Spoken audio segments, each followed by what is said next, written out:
All right, good evening. I am Dr. Senthamarai, Professor and Head, Department of English, Vistas. And today I'm going to talk to you about stylistics. What is stylistics and how is it applied in linguistics or in language studies? All right, so before that, let's see what is style all about.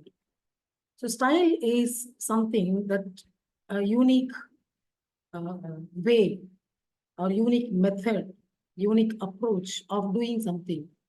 For example, if you eat, you have a unique style of eating. If you dress up, you have a unique style of dressing up. So that's actually called a style. So what do you mean by stylistics? Style in linguistics is called stylistics. In other words, a particular style of a writer, particular style of an author, particular style of a poet is found out in his writing. And the study of it is called stylistics. I hope I made myself clear. All right. And so let's see what is it all about. Yeah. When you talk about stylistics, we must come across a lot of various personalities like Jacques Derrida and people like that. So nobody has ever known what the term stylistics means. And in any case, hardly anyone seems to care. He says nobody knows what stylistics is all about. At the same time, nobody even cares about it. They don't care to know what is it all about. And it comes from the Latin word stylos. Stylos means it's a sharp stick. All right. It's a stick used for writing on wax tables.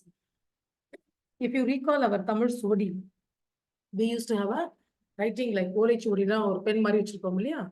That's actually called something similar to that. It's a stick wrote using a pen ink bottle, dip something like that. It's not only an instrument of writing, but also a manner of writing. So this is actually called a particular style of writing is called stylistics. Now, how stylistics is used in rhetorics? What do you mean by rhetoric? Stylistics and rhetorics are two different things. Rhetorics is all about, again, speaking something or expressing something, communicating something is called rhetoric. It's not rhetoric. Some people pronounce it rhetoric. It's rhetoric. It's an art of composition and delivery of speeches. When we talk about rhetoric, we must think about Aristotle, Plato. So the art of rhetoric starts, or the study of rhetoric starts from 15th or sorry, 5th century or some things like that. Because the famous rhetoric is a study of uses of written and spoken and visual languages. What do you mean by rhetoric? It's about study of written, spoken and visual languages is called rhetoric. All right. So stylistics is applied on rhetorics. All right. So how language is used to organize and maintain social groups, how language is used to construct meanings, how a language is used to communicate ideas, how a language is used to identify, coordinate behavior, mediate power, and so on and so forth. That's actually called a rhetoric. All right. So actually speaking, like rhetoric is designed to motivate, to persuade, and inform. It's called rhetoric. And who actually came out with this particular word rhetorics is all, it's about Aristotle. As I told you, Aristotle was the one who came out with the word rhetorics in his work. And he talked about it's actually a faculty of observing in any given case the available means of persuasion. So when you talk about persuading, all right, when you talk about persuading, it's about rhetoric. Your rhetorics are good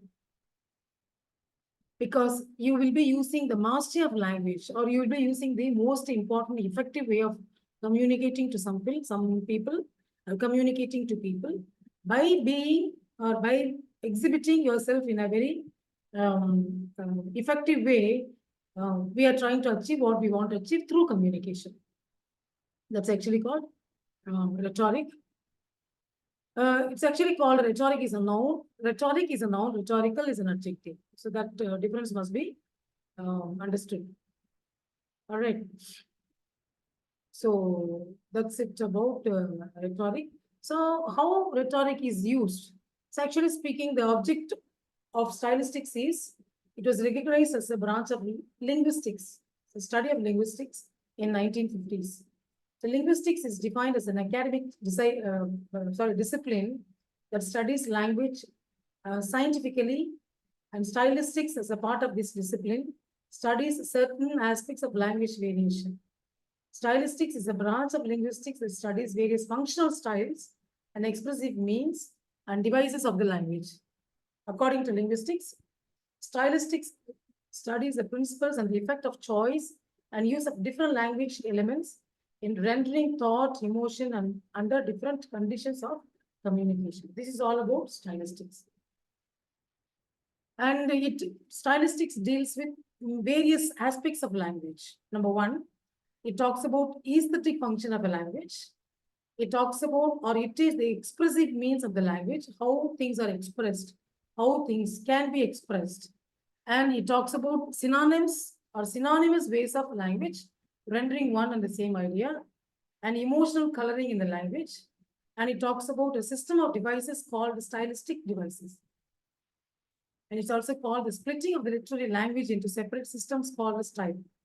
And it talks about the interrelation between language and thought, the individual manner of an author in making use of the language. So these are the various aspects that stylistics is used. All right. Next, we move on to the rhetoric again. It talks about persuasion, as I said, and it was originated in ancient Rome by Aristotle. It talks about the art of good speaking and public speaking and influencing.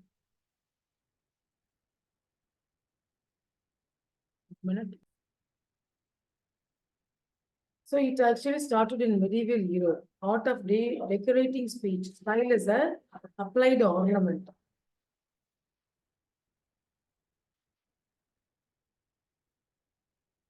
Okay. Next, stylistics is borrowed from rhetoric. Stylistics is called or can be considered as a technical equipment to analyze. And it's a traditional object, which as I said earlier, traditional object of style. And how do we use it in rhetorical or in structural linguistics? It's a crucial period in development of linguistics. And Ferdinand de Saussure, language is a structural and a system of different levels. For example, when you talk about tree diagram of language style, then we use linguistics and stylistics. And what do we mean by structural linguistics? It talks about concentrated on the structure of language. Structure of language means the sentence subjects, sentence organization, or the sentence classes. Those things are called structural linguistics. All right. And it also talks about various other branches. Stylistics is used in various other branches of language. For example, literary stylistics and lingua. Stylistics are considered to be the most important because we have many other branches. The literary language, from the point of view of variability, talks about variations, language variation, register, dialect, regional dialect, register. These things are called variations or variability. The idiolect, individual speech of a writer. For example, if you read Anita Desai's novel, or if you read Wordsworth's poem, probably you can come across specific style of this. The words are used in a specific style. Though that is actually called an idiolect. Idio means individual. Idiosyncrasy, idiot, all about idiot is, don't worry, idiot, it means individual, one person of a writer. And it talks about poetic speech that has its own peculiarities. All right. And what do you mean by the difference? What is the difference between linguostylistics and literary stylistics? Linguostylistics talks about function of style. Functional stylistics are styles. Literary stylistics is focused on the composition of the work of art. And then we also have something called comparative stylistics. The main focus of comparative stylistics is the contrastive or comparative study of the stylistic characteristics of more than one language. For example, if you take English, Tamil and Malayalam, regional languages of Tamil Nadu, or South Asian, South Indian languages of India, we usually have 4 languages, Tamil, Kannada, Telugu and Malayalam. If you make a comparison of all these 4, then it can be called as a comparative stylistics. All right. It aims at analyzing the key concepts of stylistics, taking into the consideration of corresponding information from 2 or more languages. As I said, you can either compare 2 or more than 2. It's connected to the theory of translation. When you translate, then we come to compare. Then of course we also have decoding stylistics. What do you mean by that? It considers the aesthetic value of the text based on the interaction of specific textual elements. Text. When you talk about a text, you talk about paragraph, sentence structure, sentence pattern, classes, uses of literary devices, uses of tenses, uses of diction. Diction means word choice. All these things comes under stylistics. All right. So that's actually called the decoding stylistics. So this kind of meaning gives you a different type of understanding.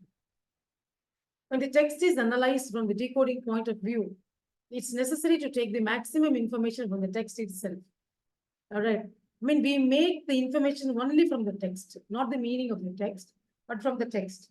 For example, the way in which words are organized, the way in which a particular quotation used, the way in which a particular word is italicized, highlighted, the comparison is made, literary devices, the tone.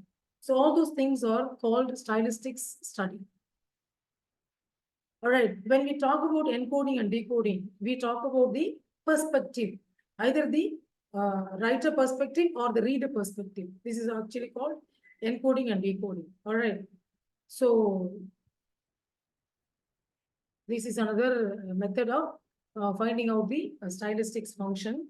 And of course, it investigates functional style, special sub-languages or varieties of the national language. In the English, literary standards linguistics distinguish the following major functional styles. For example, newspaper has a different style, journal has a different style, scientific styles are different, official style is different, and each functional style may be characterized by a number of distinctive features. And of course, you have as I said, you have another functional style. All right. Then we have so what is the first linguistic work on style? Was concerned neither with writers nor even with literature in general. In this particular work, precede the stylistic. It talks about interested in language functions alone. One of language functions is to express feelings. Language is a set of means of expression which are simultaneous with the thought. Proper object of stylistics is to investigate how feelings are expressed by means of language and special devices. Literary approach to style. We never tried to establish a stylistic system of a language. And this was more interested in the world view of the writer. What is the writer feels all about or concern? What is the writer's concern about the world? For example, if you take Chinua Achebe's, the novelist as a teacher, his concern of the writer is that the writer must be like a teacher who teaches in the world. Sorry, who teaches the society. A teacher teaches the students in the classroom. A novelist must teach the society the people in the society. That is what his comparison all about. So this is a style, or this is a study of style. And this is the stylistics is called. Language, a creative activity of the individual rather than a system of signals shared by the group. Say a language as such is called my own expression. My language is called my own expression of ideas, my own expressions of feelings, my own expressions of the thoughts. My expression, my thoughts. That's actually called exhibited, expressed through language. All right.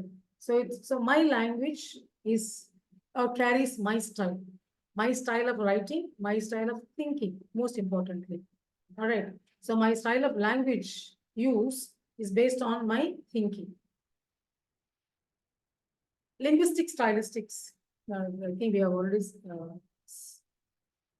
discussed that. Okay. So before structural linguistics, what was there in the practice? No opposition between literary and linguistic studies. There was no opposition. Both were considered the same.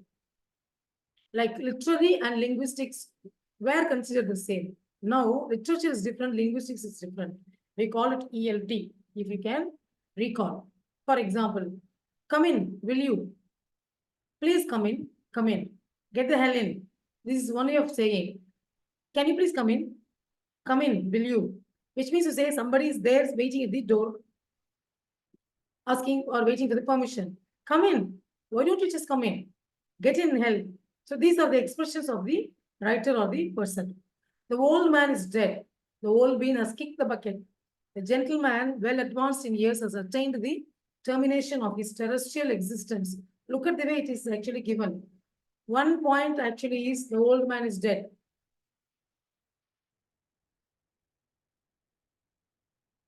Sorry.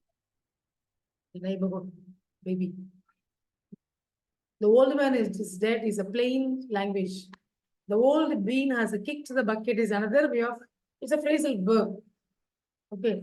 The gentleman, well advanced in years, has attained the termination of his terrestrial existence. Very poetical, very dramatic way of saying that somebody has passed away or somebody is dead. So this is actually all about linguistics. And of course, the same proposition, subject matter, but different manner of expression upon the situational conditions of the communication act. Stylistics investigates synonymous. Linguistics means for the purpose of finding out other spheres of applicability. I think I discussed with you about the functional stylistics. Now, subject and object in the matter of stylistics. What do you mean by subject and what do you mean by object in the stylistic study? Stylistics is a unique discipline. It's a very special, specific discipline. It studies the units of all language levels, from phonological to textual. Stylistics is interested in functioning of both stylistically colored and stylistically neutral units in communication. Okay. He talks about the relation. And when you talk about style, we must study about morphology. Morphology is all about the study of words, word unit. From the shortest unit to the longest unit. So morphology is interested in the stylistic potential of specific grammatical forms and categories, such as the number of the noun, tense forms of the verb. Stylistics syntax has to do with the expressive order of words, types of syntactic links, figures of speech. It also deals with bigger units from paragraphs onwards. As I said, smaller, come, is a sentence. It can be a paragraph. It can be developed into a novel. It can be considered as a small word, just only one word. But come has a meaning. It's a complete meaning. So the meaning, the purpose of language, the purpose of stylistics, the purpose of language is to make meaning to come out, decipher language or decipher understanding. Come, it has a meaning. All right. Come on in, it has a meaning. Then you write a paragraph of 5 lines, it has a meaning. You write 2 paragraphs about who is coming in, what is coming in, when is coming in, how it is coming in. Again, you develop that into a longer paragraph. It has a meaning. All right. So finally, what happens is you write long passages, maybe one long novel, like many pages. So it can be as many as possible, as short as a word possible. Stylistics syntax has to do with the expressive order of words, as I told you.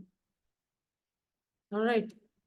And then stylistics device is formed in speech due to linear relations formed the text or utterance between stylistically marked and stylistically unmarked units of the lower level within the unit of a higher level. So interplay of dictionary and contextual meaning is based on the principle of affinity. My new dress is as pink as this flower. What is affinity here? My new dress. The dress is pink. The flower is pink. You are making a comparison of the dress with the flower. Okay, not the flower with the dress, but of the dress with the flower. It's the way we actually combine or level up. Okay, so style is a specificity of sub-language. According to you, Scribin, some Korean writer, the number of sub-languages and styles are infinite. Infinite. If you read a specific language, then you will probably can keep on decoding. The tree diagram can be as big as many. All right. So this is all about stylistics. So before I end, I'll just give you a recap. So stylistics has a very practical functional usage. It is used in official documents and papers. It is used in scientific context like brochures, articles, and other scientific publications. And then stylistics is used in essays, public speeches, and so on. And it's also used in newspaper style, mass media, etc. And it's used in genre of creative writing, like your novel, your short story, your poetry writing, all is considered as the functional purpose of stylistics. All right. And each style will be different from one another. Scientific style will be very professional in communication. It may not carry the emotions. All right. Official style, maybe the more conservative one, more traditional, more systematic one. And publicity, it probably has to follow the evidence-based and so on. Newspaper is like data-based. All right. And then the last one, creative writing, is all about expressing oneself. And it also has other linguistic disciplines. So stylistics is closely connected with such disciplines as phonetics, lexicology, and grammar due to the common source of study. Stylistics interrelates with semiology, which is a branch of linguistics that studies the meaning of words. Semantics, actually called semantics. Syntax is different from semantics. All right, so this is all about stylistics. So before I conclude or before I wind up, let me just give you a recap. So we talked about what is stylistics all about. Study of language use in a particular context. And it has the main branches, literary and styles and lingua styles and other comparative functional styles. Then you have to decode, you have to encode approaches, and of course it has a interdependency of other field stylistics. Okay, thank you. Then I'll get back to you with the different topic maybe tomorrow.